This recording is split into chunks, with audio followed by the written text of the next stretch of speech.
When people talk about casino, they picture a gaudy feast. Gold dresses, furs, razor-sharp suits, Vegas itself strutting like a peacock. On paper, it's a clash between two kings of the Strip, one running the floor, the other running the streets, who implode under ambition, ego, and a fast-living femme fatale. But beneath all that glare lies a film where every visual choice drives a single idea.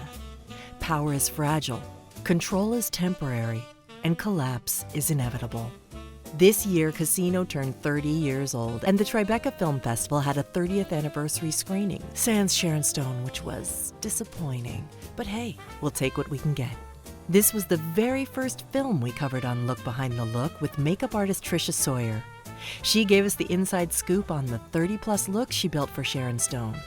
Today, we're back, digging deeper into design, shot construction, and the visual language that says everything the characters won't. Designing decades, time told through hair and makeup. Sharon Stone's Ginger McKenna wears glam-like armor. Tricia Sawyer, the makeup artist, built her look scene by scene, matching makeup to mood. Over 16 years of story time, Ginger's palette shifts from sculpted glow to sweat-streaked chaos. Hairstylist Paul LeBlanc matched every turn. 70s high-volume waves in Ginger's glory days, loosening into limp strands once the descent begins.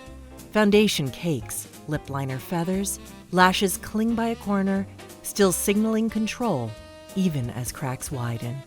Robert DeNiro's Ace, by contrast, never lets a hair fall out of place.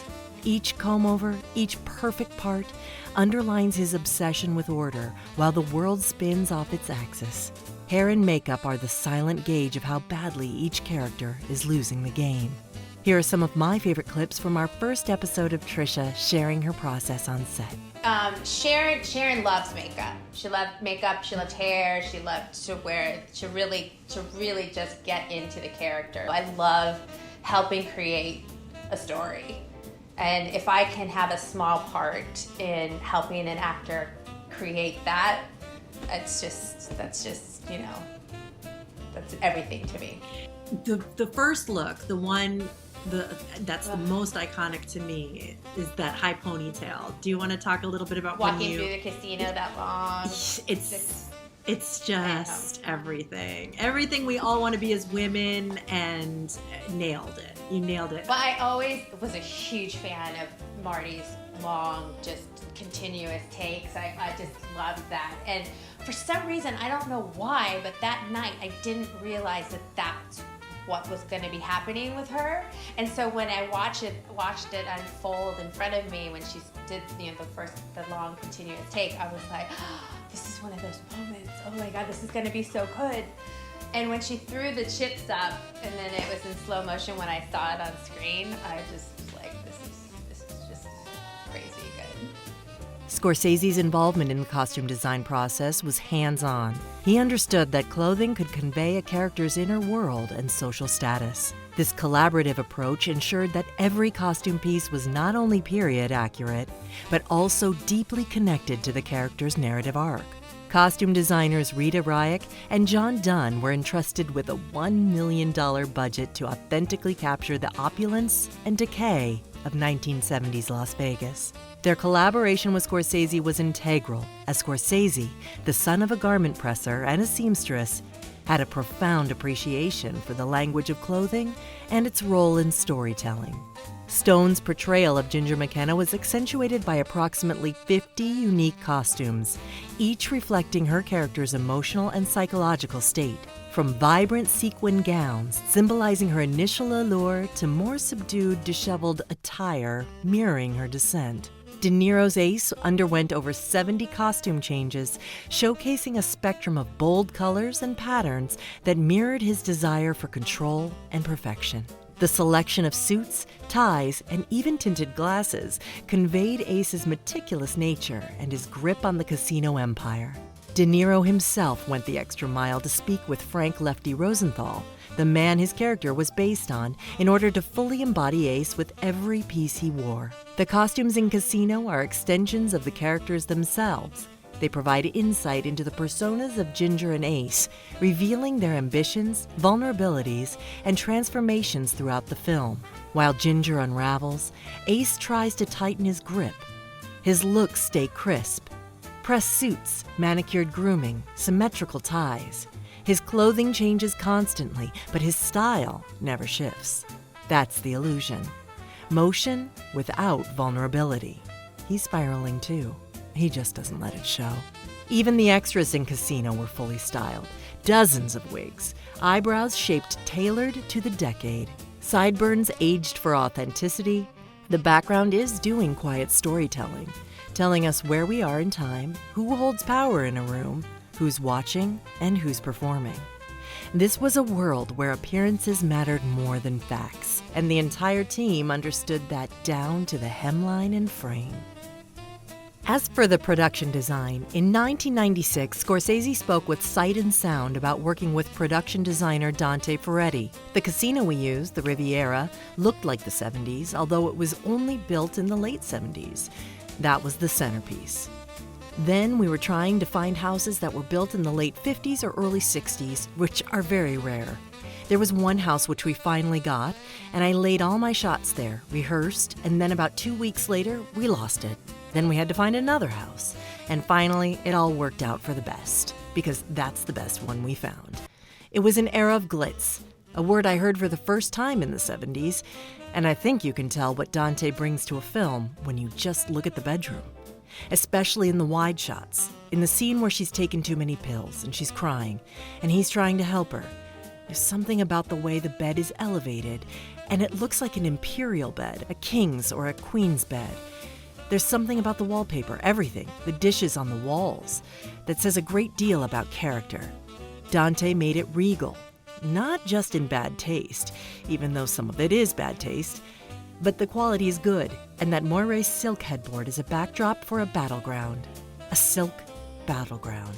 That's the brilliance of Casino. The visuals don't just show us who people are or how they live. They show us what they're afraid to lose. In this particular character, the Ace Rothstein character, we found that we could chart some new territory. What is it about him that makes him so good? Years ago, I was not able to articulate it, but there's something about him he could take. It's one of the reasons I had the stroke of luck of making a few good pictures with him that a lot of people kind of like. It's Taxi Driver and Raging Bull, even to a certain extent Goodfellas, where he plays people, takes characters that ordinarily are your villains in a film. And in my pictures, I like to make them the heroes in a way, or quote, hero, unquote, you know. And there's something about him that's very compassionate as a person. He's one of the most compassionate people I know, a really good man. And he just has that ability to relate that to the audience. The audience feels for him. They feel for this character. And therefore, there's no character that he plays that is irredeemable.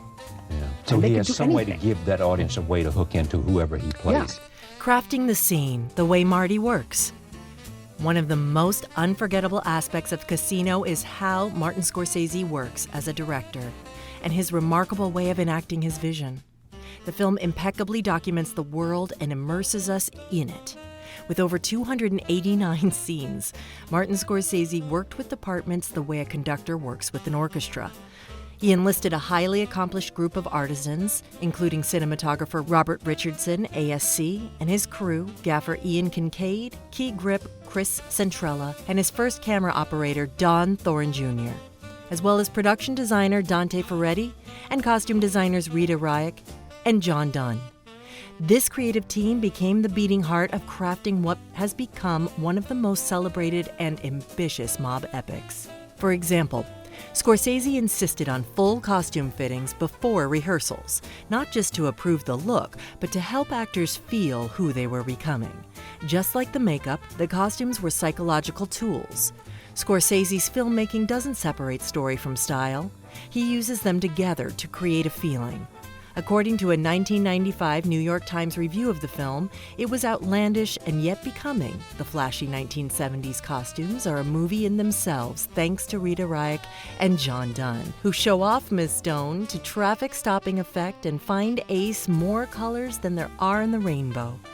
Costume and character are well linked, as when Ace sits in his office in a shirt, white socks, and turquoise loafers, keeping his turquoise pants on a hanger unless company appears. Meanwhile, Dante Ferretti, a long way from the age of innocence, contributes wonderfully witty and affectionate production design. Cinematographer Robert Richardson, working alongside his crew, crafted a visual language that feels both classic and volatile. Their goal wasn't to romanticize Vegas. It was to expose its machinery, how it glitters, how it seduces, and how it all comes apart. They shot in Super 35 instead of anamorphic, which gave Scorsese the freedom to zoom within a shot. And he used that freedom often. The camera's constant movement mirrors the obsessive control of the characters, especially Ace, who needs everything to be sharp, ordered, and predictable. Richardson's particular use of a single 4:1 primo zoom lens throughout the film gave it consistency. The lens let them move fast, punch in hard, and visually track a descent without cutting. One of the most striking examples of this is the desert scene between De Niro and Pesci. According to an interview with the ASC, the desert scene featuring De Niro and Pesci, seen here, was shot with 2 cameras, as there were many others in the picture. My initial plan was to use backlight because I knew we'd have daylight that approximates noon all day from 9 to 4.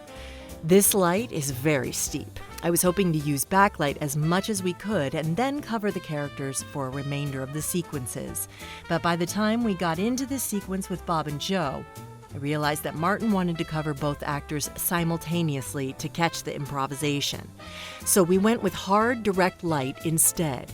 Backlight on Joe and hard frontal light on Bob. The result was a far more saturated visual look, pulling and using the blues of the desert skin's strong contrast to the almost white, dry lake feel of the landscape. Inside the casino, the atmosphere is theatrical by design, so staying in line with the existing world, using warm tungsten lighting, saturated color, it was all designed to reflect the fantasy Vegas sells. Underneath that glow, the tension could grow, causing all the glitz to become claustrophobic as things closed in on the characters. Scorsese also brought back his tried and true techniques from Goodfellas, freeze frames, voiceover, long tracking shots. But here, with a broader canvas, they feel more operatic. Every tool is sharper, and the stakes feel bigger. They nailed the mob out west. Richardson once said they wanted to photograph the film as if it were 50 years ago. That meant embracing imperfection. Visible grain, occasional handheld movement, softness at the edges. There's something fragile beneath all the control, and his cinematography lets us feel it. Every zoom, every lighting shift, every camera move, it's all a part of how the characters maintain control, and how that control inevitably slips. Casino still lands like a punch. Its textures, colors, and movements cemented among America's greatest mob sagas, courtesy of Martin Scorsese's obsessive eye and an army of brilliant artists. For a look behind the look, it was day one. Revisiting it reminds us why we started. Every visual decision has intent, and chasing the who, what, why behind those choices never gets old. Thank you for joining us for another bite-sized episode. Until next time.